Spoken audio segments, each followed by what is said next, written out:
તો આજના દિવસે બજારમાં તમને આખો દિવસ દરમિયાન એક મર્યાદિત રેન્જમાં જ ખાસ કરીને કારોબાર જોવા મળ્યો છે। કોઈ બહુ મોટા ઉતાર ચઢાવ જોવા નથી મળ્યા। જો કે બજાર ચોક્કસથી આજે ઘટ્યું હતું, 24,504ની આજુબાજુ આવીને એક નીચલો સપોર્ટ લીધો હતો, પરંતુ ત્યાંથી ફરી રિકવર થયું અને ઓલમોસ્ટ ફ્લેટ લાઇન પર આપણને એક 24,610 પર ક્લોઝિંગ આવતું જોવા મળ્યું છે।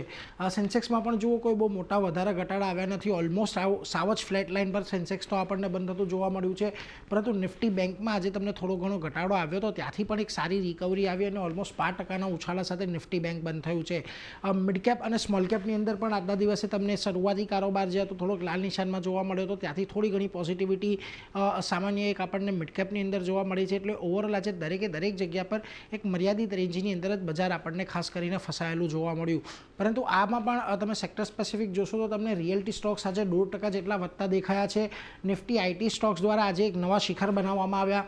પીએસયુ બેંક, નિફ્ટી ફાઇનાન્શિયલ્સમાં આપણને આજના દિવસે એક સારી તેજી જોવા મળી છે, પરંતુ જ્યાં એક ઘટાડા તરફી કારોબાર રહ્યો ખાસ કરીને સેક્ટરની અંદર, એમાં જુઓ સૌથી પહેલું સેક્ટર જે હતું એ મીડિયા સેક્ટર હતું, લગભગ 0.5% ઘટાડો ત્યાં આવ્યો છે। આ ઉપરાંત તમને એનર્જી, પીએસસી, ફાર્મા, આ બધા સેક્ટરની અંદર આજે એક દબાણ તરફી જ કારોબાર જોવા મળ્યા છે।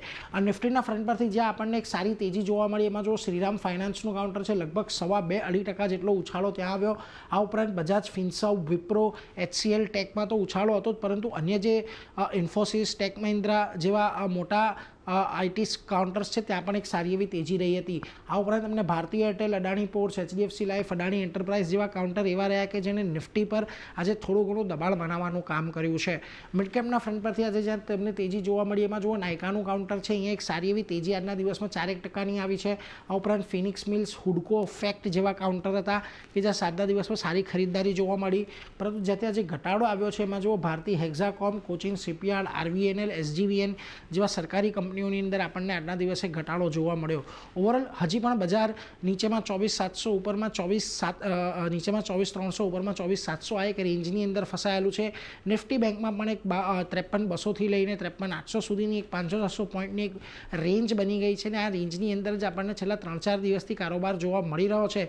હવે એક્સપર્ટોનું માનવું છે કે જો કોઈ પણ નેગેટિવ ડાયવર્જન્સ આપ્યા વગર આ રેન્જમાં પણ કારોબાર ચાલે છે તો એ પણ લાંબા ગાળે બજાર માટે થોડુંક પોઝિટિવ સંકેત કહી શકાશે।